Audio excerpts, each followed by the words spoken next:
What specifically is a reverse shark? A reverse shark? A reverse shark. What's a reverse shark? Shit. All right. Well, so a This reverse is for the shark, permanent record. just for permanent record here, is when you got to burp, right, guys? You got to burp, and as you burp, guess what happens? You Food comes shark. out with it. Oh, food comes out with it. Not poop. Because I was Not thinking like, a reverse reverse shark shark. could be like you suck poop up your asshole. I, I mean, whatever you stick up does get sucked up. I mean, I'm just letting that. Jesus Christ. The other day, I don't know if I should tell the story or not. You know, it's up to you, man. Well, I We're mean, just being honest with our friends. Only our closest friends. the other day, I walked past the bedroom, and my wife is putting the kids to bed. And my boys are always like they're boys, like they're young little kids, and they're always like making jokes, right? Joke this, joke that, and one of them's like, "Stick a corn up my butt," and like my wife's like, "What? No, time out here. No, we don't do say stuff like that." And they were giggling like little boys do, and Katie's like, I mean, she's a nurse, so she thinks a different level than everybody else. She's like, "Hey, boys, listen, nothing goes up your butts. Anything goes up your butts just disappears, and then you have to go have surgery and get that out." And my boys just go dead silence. And Katie's like, and on to the next thing. So, with that being said, if you know a nurse, and then you know what I'm talking about.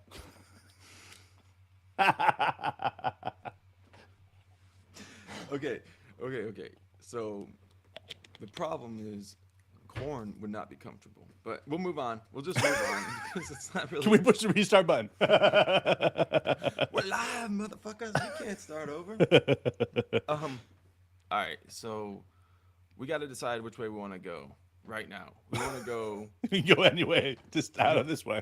You want to talk about the what happened with Joker and the Suns owner, or you want to talk about what Trump said to the lawyer? Well, first of all, let's just go with what Trump said to the lawyer was brilliant.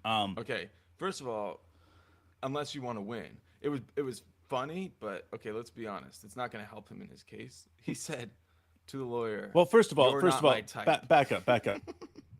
People have education on what happens. Is that you know, through life, depositions, whatever, Deposition. Deposition. depositions. Too early in the morning. Anyway, they happen, guys. They just happen, right? The most important advice that we've ever heard given to us. Go ahead, Mark. No, it doesn't matter who It's it was from, but it's just don't answer a question they're not asking you. Only answer the questions they're asking you. so don't volunteer anything. So Trump just volunteered that he wasn't attracted to the lawyer. He just For lets it example, loose. you are not my type, man. I I hope would you never don't do take. anything with you. I hope you don't take that personally, but never. Even if the world was ending, I would never touch you. What? And then didn't she ask him about? Did you use the phrase "grab him by the pussy"? Oh yeah, and he said, well, traditionally, that's not how it works. He said, fortunately or unfortunately, depending on your perspective. Like, I think he's gonna lose this one, bro. I think he's just like you could say he stuck his foot in his mouth, but I think he just like he shit in Dude, his hand and then he just wiped it all over his face and then he tried to convince people that they wanted to taste. he Like just that's it was he just stuck something in his asshole. Let's just be honest. corn husk. Should have Oh done it yeah, there before was an while itch up there. the kernels were still on there to create a little bit of slide. A Oh little my glide, god, dude. glide in, glide out. Okay. Now we got to talk about Matt. I can't even say his name for sure. Ishiba, Ishba. Ishiba, Ishiba, All Ishiba, right. Aishiba, First of Ushiba, all, we got to Real give a Shiba. lot of props to Tom Izzo, okay, his former coach in college at Michigan State University, because he taught him how to take a charge. Oh yeah, There's no doubt he taught him how no to take doubt. that charge. And Booker said after the game, he said, um, you know, he got us a point because Jokic, shoved him with the elbow, a little push, and so they gave him a T.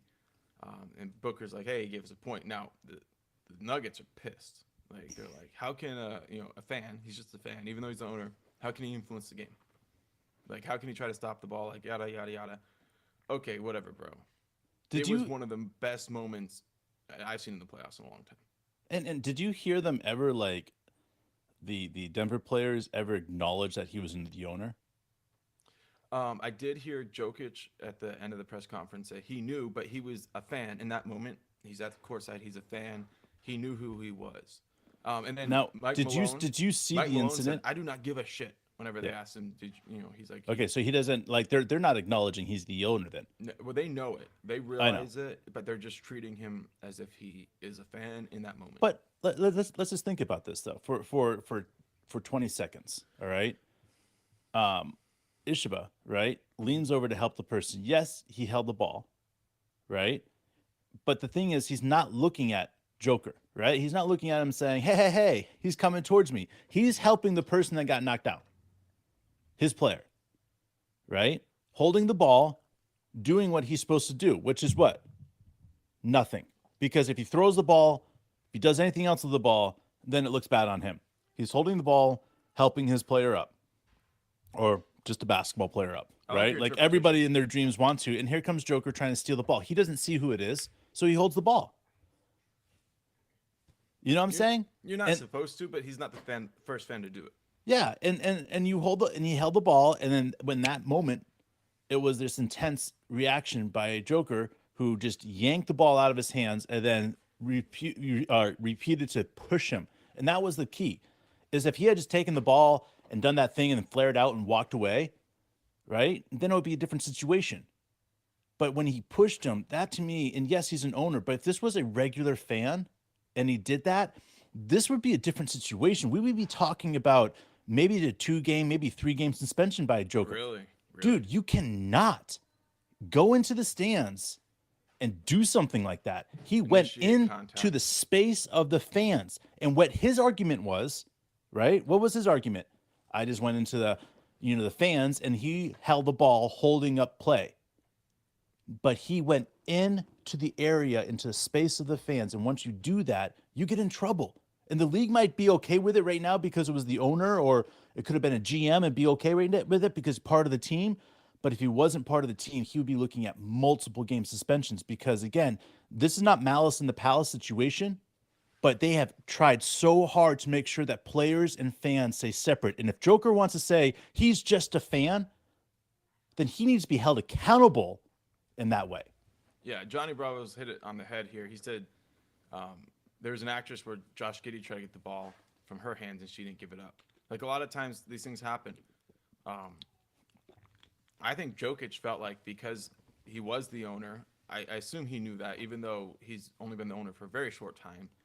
It was a pretty high-profile situation that brought him in to own the team. I feel like Joker kind of was irritated because of who he was. And like you're saying, if Joker had gone in and a regular fan like this, then it might be a multi-game suspension. The fact that it's an owner might. And that's why I don't understand his argument. If he's trying to make this a fan thing, then he's fucked. But if he's like, he's part of their team and he tried to obstruct the play, he would be better off that way. But the second he turns this into a fan situation, it's like, dude, you're barking up the wrong tree. It's like Rudy Gobert touching all the mics right now. Really? I mean, seriously, like the commissioner's like, I've got to stop this because, again, this is a owner and a player. I can throw fines at them and be okay. But the second Joker's out there, Mike Malone's out there, and everybody else is out there saying he's just a fan, it's making the commissioner not make a decision right away because he's a very methodical commissioner. And he's like, well, if they want him to treat him like a fan, then what do I need to do? Do I need to go there and I need to re-educate them and say, listen, this is not a fan situation. We want to go out there in the next interview. I want you to say he's part of the team. He's part of the team. Because if this was a fan situation, I have to suspend him. If this was a team situation, then I can find them and just be like, mind your fucking business, guys. So, what would happen if a fan did an equivalent thing like that to a player? Like we saw that Arrested. one fan Arrested on the spot. Okay. Like thousands of dollars in fines. We saw that one fan kind of reach in and kind of touch him. It wasn't really a push, but it looked like he tried to push him, but it was just like he couldn't really get any leverage because he was reaching over people. Yeah. But he touched him. Ejection. They escorted that fan out, and then all of a sudden you're looking at it and you're like, well, so if that fan touches Joker like this, he's ejected. I agree. Like if like it's one thing if you're like patting the player on the back whenever he does something good. It's another thing if you're like trying to create, Yeah. tension.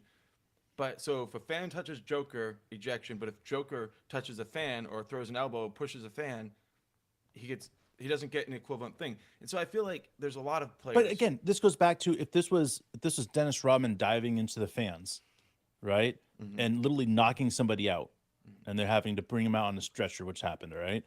I saw that. To me, like, that's one thing because it's part of the game, right? Mhm. It's part of inside the organization of inside the stadium of the understanding that this could happen. But when a player goes into the fans' space, and we saw this with the Malice from the Palace, bro, and we cannot get back to that spot again. We can't get back to that spot. So how do you make sure we don't get back to that spot? It's the same thing with Draymond Green getting a suspension. It's the same thing with um, whoever else would get suspensions. That they would just be like, "Why? I didn't deserve that suspension." It doesn't matter. I think was it not Desmond Bain, but DB. He gets a Dylan Brooks, suspension. yeah. Yeah, and it was like, well, it's because of his record beforehand. Like to me, I mean, Jokic is a great player, but he makes these stupid, irrational decisions sometimes. And we So saw one of them last night. And my question is that if this was a fan and they had an opportunity to slap him on the wrist right now and make it a game suspension or make it a $175,000 whatever, like if they could do that right now, they need to do it because if this happens again for him and he thinks they can get away with it, like he's like everybody else, man. He's going to take advantage of the system and take advantage that he can get away with something. Why wouldn't he? all the players are asking for more protection between the fans and the players. Now, if this Go straight doesn't get hockey, bro. addressed, right? If this doesn't get addressed, I hope not. I hope they don't put up some screens or like some glass walls or anything. We don't need that shit in the NBA. But if the players are going into the fans, they have to address it. So let me ask you this, because I felt like when I woke up, I was like, well, we'll talk about it. It's kind of funny, but I feel like after talking to you about it, it's not over. It can't be over. I mean, the commissioner might just slap fines on people, but the fine is going to be way deeper because he's going to be looking at the owner and saying, hey, listen, this is your warning. And he's going to look at Joker and say, if anything else happens in your career, like this is the starting point. You're fucked. Like you're on Will it probation. impact this You're on series probation this now. year? Is there a chance it will impact the series this year? I mean, anytime that there's something like this happens, yes, Yeah. absolutely. I mean, not just a little bit, but I mean, if Joker goes out, I mean, he scored 56 last night and lost? Did he really score 56? Dude, it seemed like it. Kept on watching and being like, holy shit, he's scoring Dude, so much, bro. you look that up, but like with the Suns and the Nuggets series, right? 53. I'm sorry, my bad. Wow, I didn't honestly, dude. I was listening on mute because like sometimes I just do that. Yeah, I should not have. I didn't realize he put up 50. 53. Um, But you had KD and Booker put up 38 each, bro. There you go. And that dude, It's that insane. it was incredible to watch. It was one of the best games of the playoffs. Like, and it was because of the tempo. It was because of the clean style of play. It was because of all the drama. And now we're tied 2-2. Right? Both teams have held home court. So now it's a 3-game series. This is when it gets good.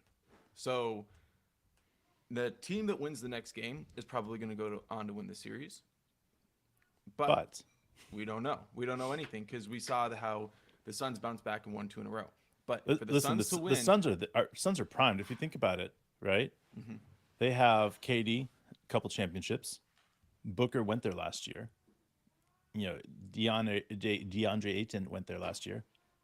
So, I mean, they've got a team that's seasoned, ready to go. And you have a team like the Nuggets that don't know what it takes to get there.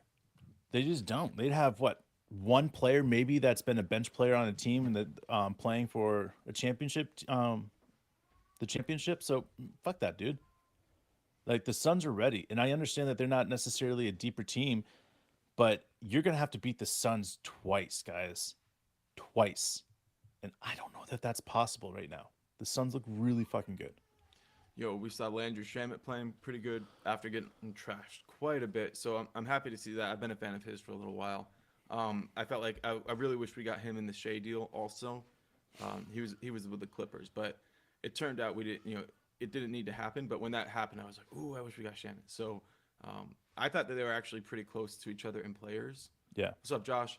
So the crazy thing is to find out Shamet is nowhere near the level Shea is. But I actually thought they were close to each other. So life goes on and you learn how little you actually really know about the game. Let's talk a bit about Jacques Landell. He Yes. One of got my faves. pissed before the game and decided that he needed to stand up for DeAndre Ayton. And Ayton been getting trashed. Bro, that's Jacques what closed the game. love it.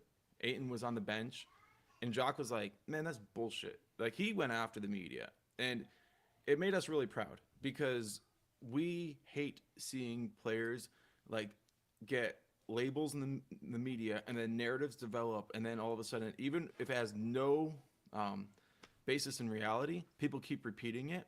And Jacques was just like, did you see him? Like he was saying like, Dude, a minute and 31 seconds of just making sure people knew what he felt about, DJ, man. It was just sick, and man. and DeAndre Ayton. he goes after him, and he's like, no, he goes after like this idea that like he's in the closing lineup Yeah. to guard Jokic, and DeAndre is pulling him aside and talking to him about tendencies like he's like a coach, right? Like, you don't see that from somebody who's pissed that they're on the bench. So I'm sitting here watching like Jacques outplay, according to his coach, at least defensively, the starter, right? And then feel like he has to stand up for the starter, right? Which is uncommon because it's like he's But earning these minutes and he has to kind of feel bad for the other guy, which is fucked up that he has to. And then on top of that, he's like looking at it, he's like, look at how much the starter is being like a coach, and you guys are treating him like he's not, and it's ridiculous. And I'm proud. you know what's to see that. happening, right? Yeah. The de-evaluation of a player. How low can this go? And to me, this is why last episode you asked me what player I would love to see that's, underrated and stuff like that on this team.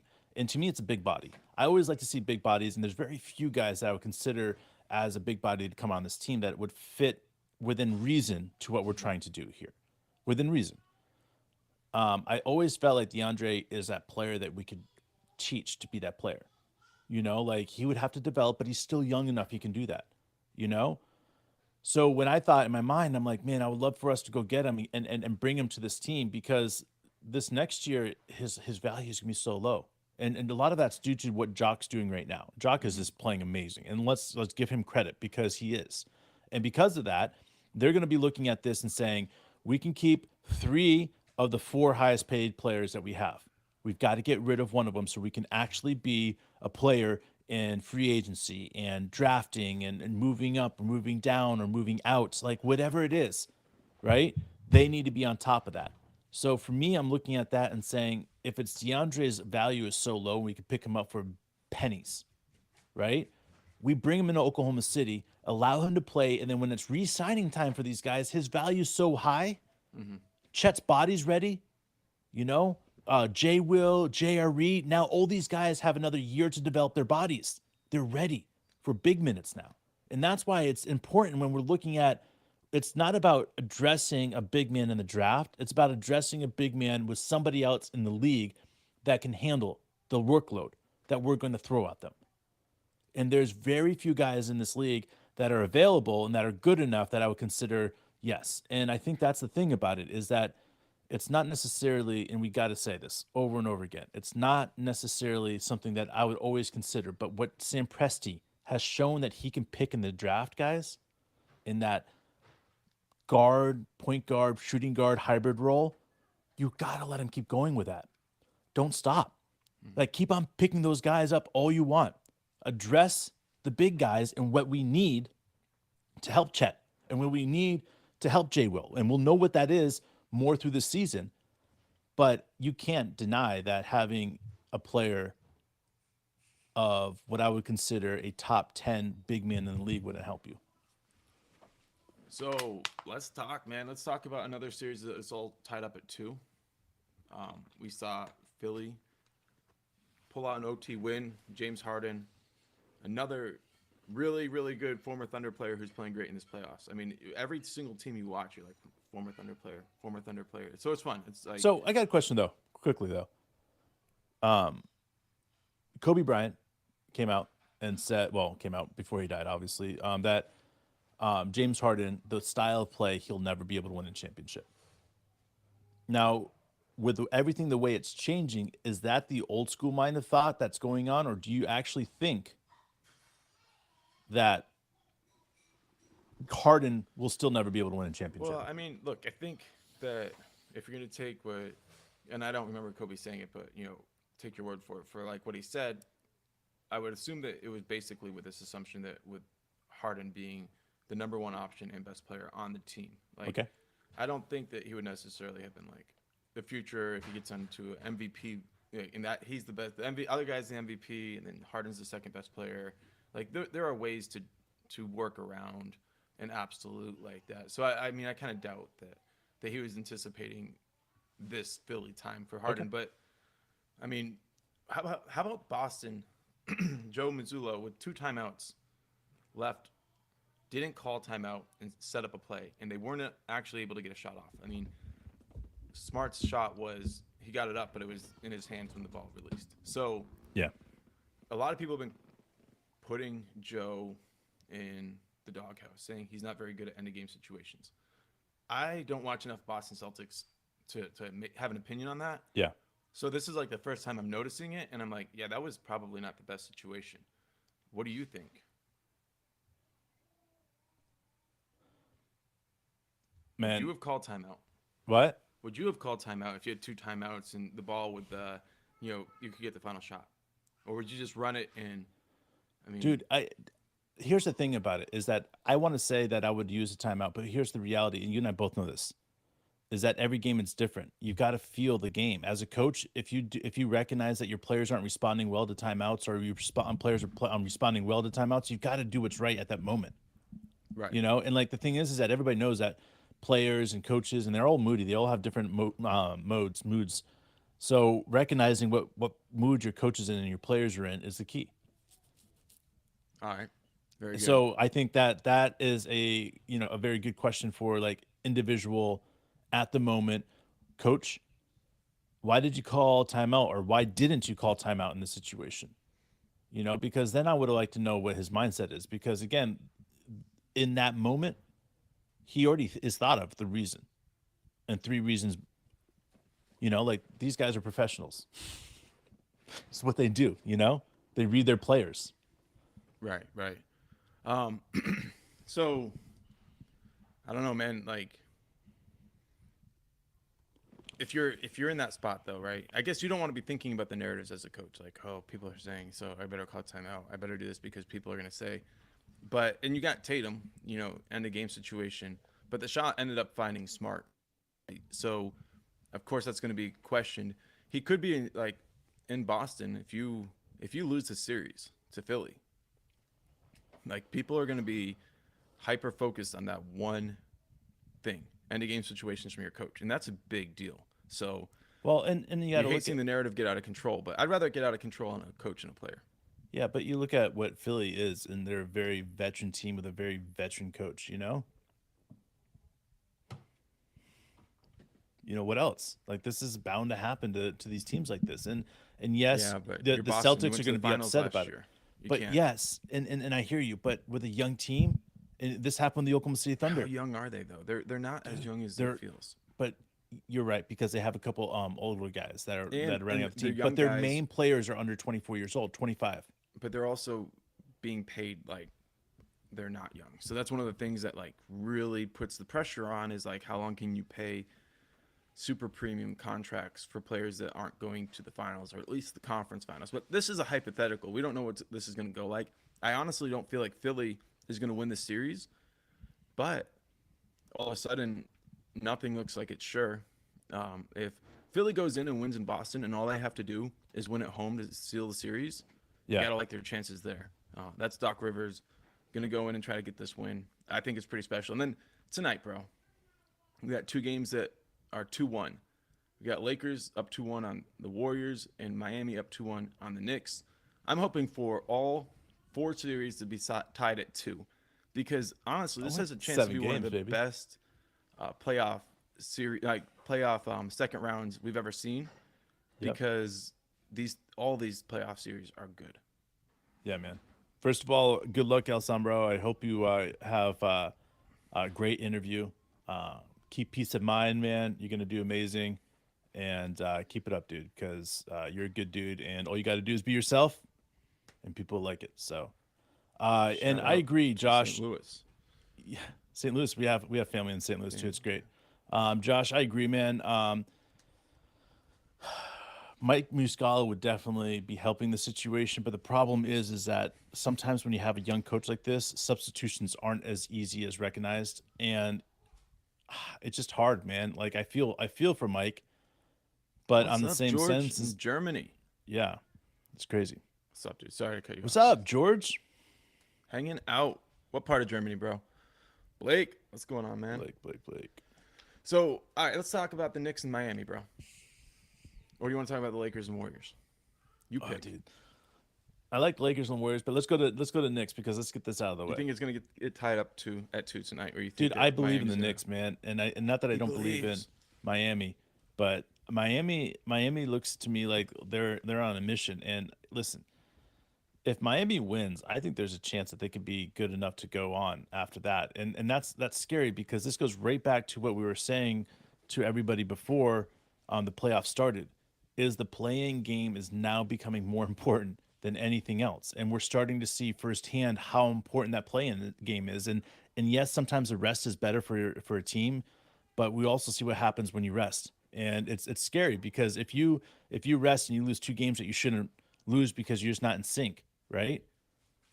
I mean, you're in turmoil at that point because now all they got to do is win two more games and you're out of the playoffs. And we saw that happen time and time again with a 8, 7, and 6 seed this year.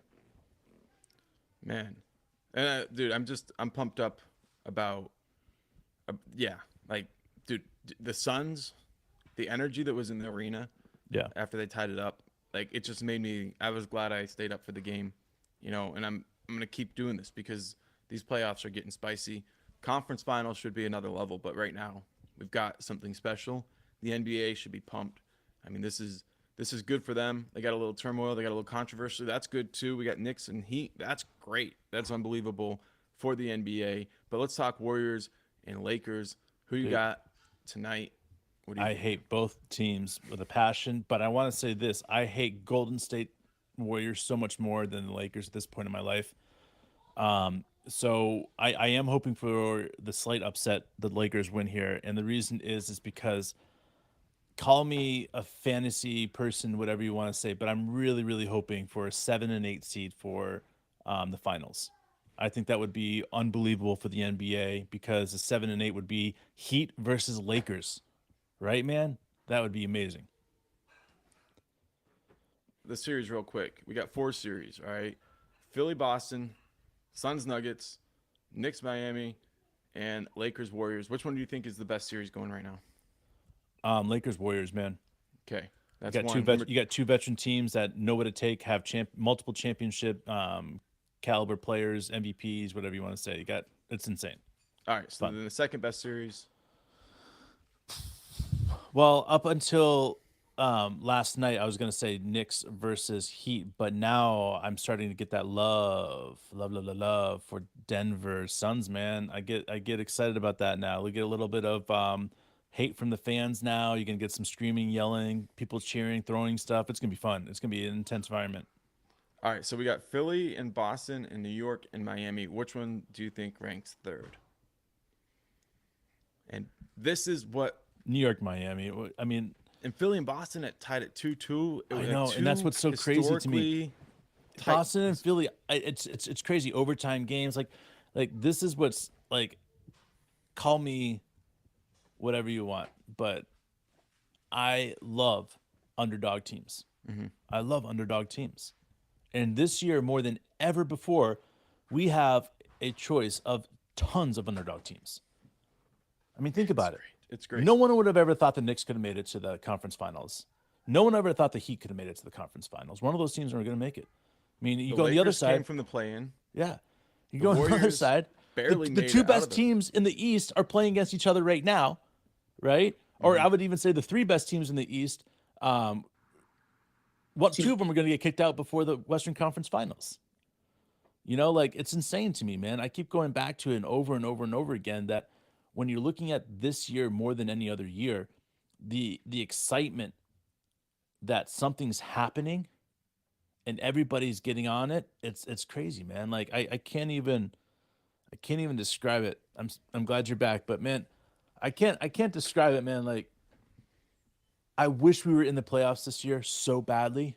But you know what's happening? Because this playoff is so historic, you don't think that this is going to be chapping at our guys' hearts a little bit, bro? Oh, You don't think this is going to be like Shea being like, damn it, we could have beat Denver. Fuck.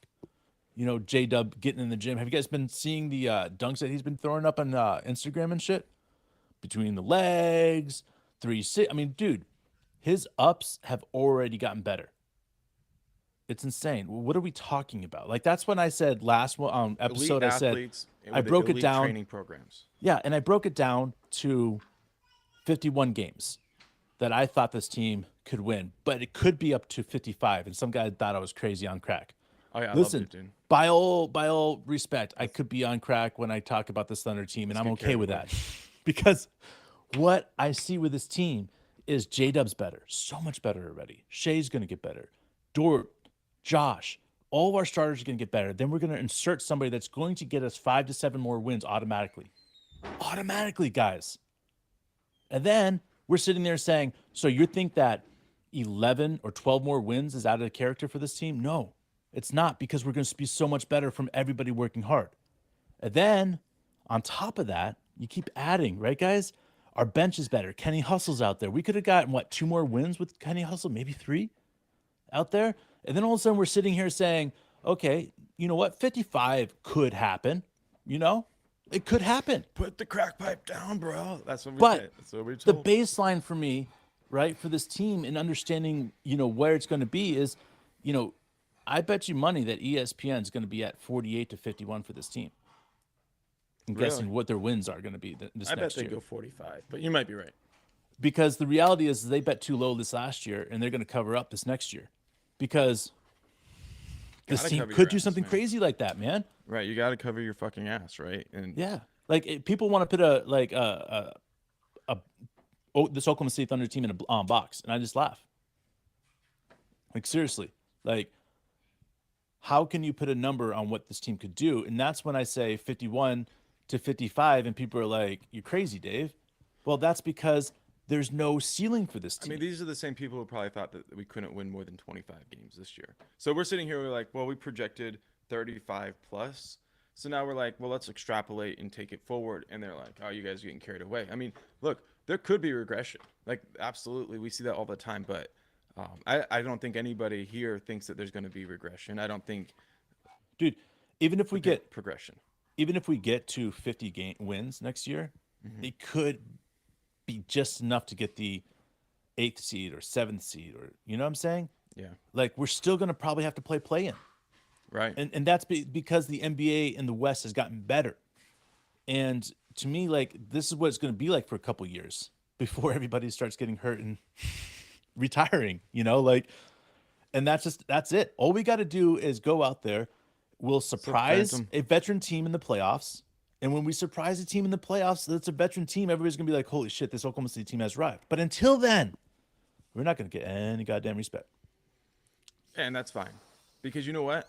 You said it earlier. You said you love underdogs. You're willing to cheer for a different team if they're the underdogs, but there's nothing better than cheering for your own team when they're the underdogs and they're continuing to shock people.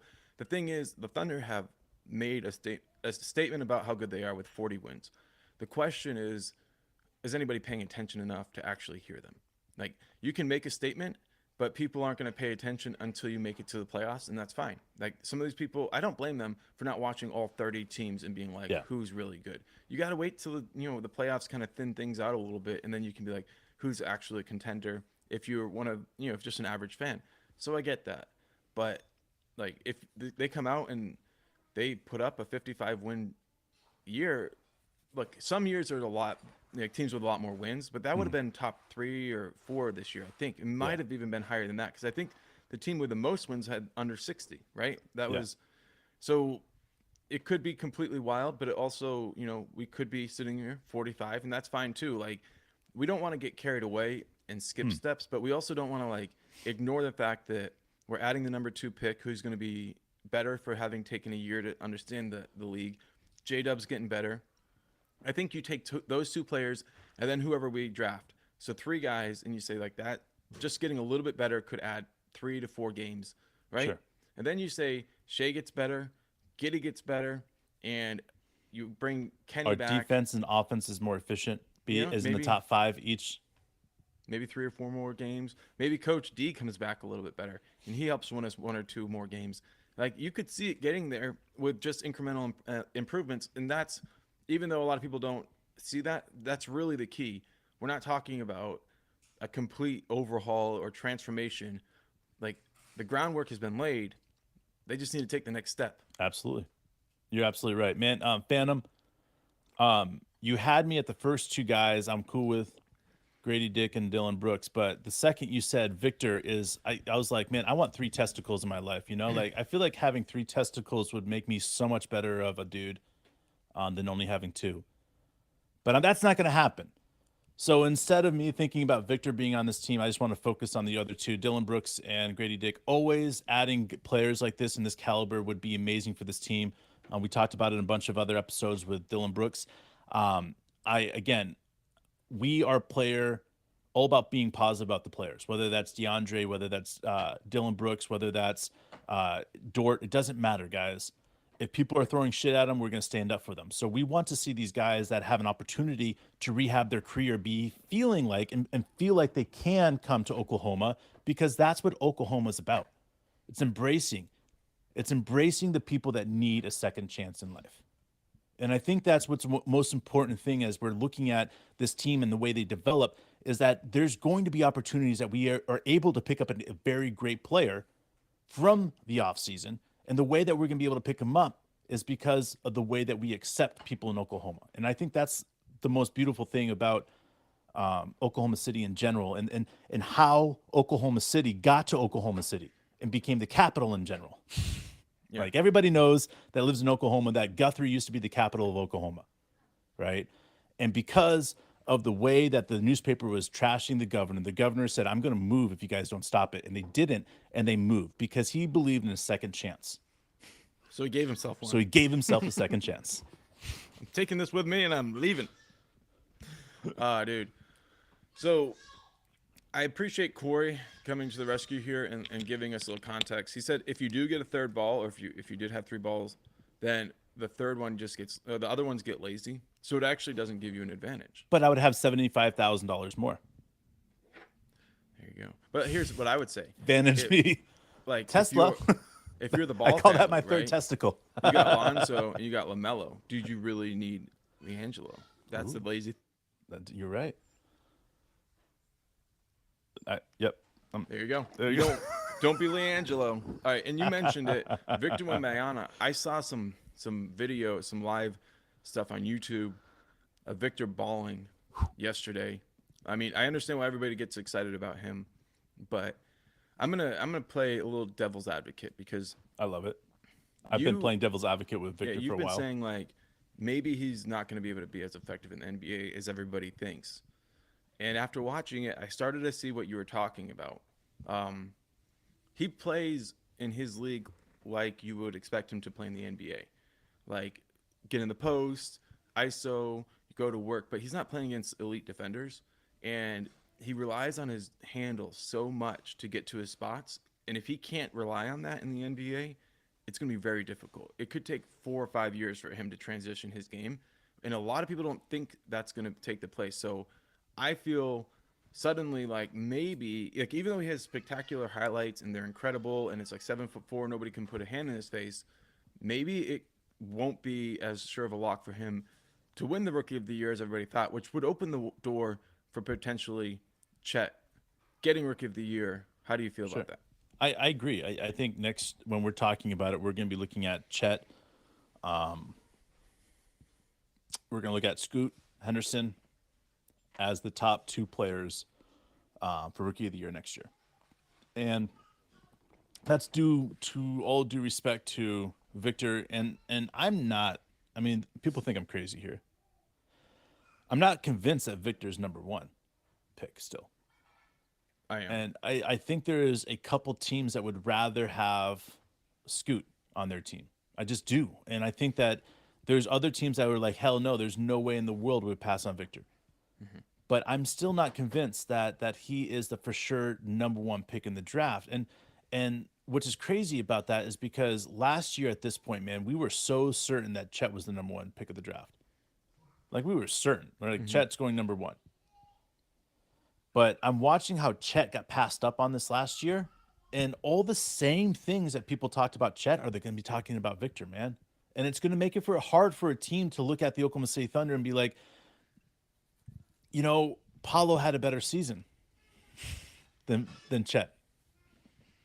And if they're looking at it like that and they're saying we want to have somebody that's going to be able to da da da da da da, there might be a situation where a team that has the first pick overall might trade back or take Scoot. George, what's up, man? Chet, Poku, Jang, J. Will, Giddy, the lineup that's going to dominate next year. And Oof. Carson, what you're asking about Shea's MVP. Yes. This He got goes fifth back this to year. his post-game press conference where he said, like, there is no individual success outside of team success. He didn't say that's a paraphrase, but that's what I really picked up from him. And if he wants to win the MVP, that's going to be the team, right? It's a team award. You don't win the MVP with 20 wins as a team. You win the MVP because your team won a tremendous amount of games and you had the best season on your team and probably the best season in the NBA, although we've seen times where the person who had the best season on the most wins doesn't win it, and there's different various reasons. They say you have a system or you have a coach or you have a better second player. There's different variations of that, but 55 wins, Shea wins the MVP. That's my assessment. Yeah, that's what that is. That's why that to me is why I picked that number in the first place. Is because if the Thunder get to that, then we're getting most improved players, MVP, and those things matter. I mean, as much as players say they don't matter, right? I mean, we've all been there, guys. If you've ever had been an opportunity to give an MVP trophy or an All-Star trophy or any of that stuff, man, and an All-Star T-shirt, deep down inside, even though you're like, that doesn't matter. Deep down inside, it matters. And why does it matter? It matters because of confidence, man. Because if Shea's going out there and winning the MVP, you're telling me that it's not going to matter to him that he's a first guard in the last 6 years, 7 years to get an MVP trophy? That, dude, I'm telling you, those things matter to players, man. Those things matter big time. And so, as much as I don't want to say that this matters to Shea, what's going to end up happening is if Shea has an opportunity to get there and we have an opportunity for 55 wins and we know that's the mark, right? Mm-hmm. Coach and the players will make a decision for Shea if we're going for that for him. That's going to be a decision that's going to be taken away from Shea because Shea's not going to be wanting to make that decision. Would you want to make that decision for yourself? Hey guys, 55 wins or me getting MVP, or 52 wins and having an easier time in the playoffs?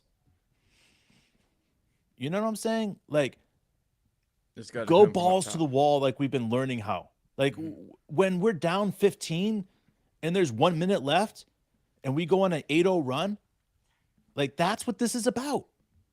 Just gets back to the basics, man. Like, this is how we play. We don't go and say, hey, we're going to take 2 or 3 games off to be easier. No. If we're healthy, we're going balls to the fucking walls. That's right. So, call it, bro. Tonight, Lakers, Warriors, who you got for the win? I think you already said it, but I forget. Dude, Lakers. All right, so that series will be getting pretty tied up, 3-1. Gonna look, and then Miami Knicks, you're calling 2-2 on that one. All right, hopefully, I'm hoping for a 2-2 4 series. I'm excited about it, bro. I got 1 week until I'm out of this house. Eclipse. So excited about that too. Yeah. Oh, dude. yeah, dude. Eclipse You're on the road again. On the road again, man. Getting pumped. Hell yeah. Throwing trash away. Emptying out our shit. So that's the best part, man. Minimizing. Carson, I did not see the whole game. But I saw Harden. I saw Dude, that I was highlight of more. him seal I'm it. sorry. I was more concerned about Booker's incredibly efficient night. I mean, that was insane, guys. I think Yeah. there was at one point that he hit like 21 of his last 26 shots or something like that. Hmm. It was like, what the hell? And that was combining two games together. So, Yeah. And the anyways, way Booker does it, or was doing it, the way that you really saw Phoenix saw that they recognized that their best advantage came in transition.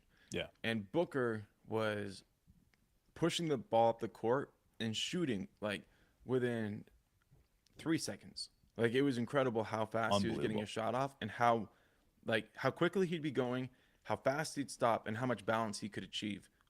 I mean, I know I can't go from a full sprint to gathering myself. Like you have to, everybody, they have to take that slow down step to step into it. He wasn't Yep. doing that, Hell no. and it was like they had hit it in practice. They're like, we're getting the cross matchups we want. We can't let them get their defense set.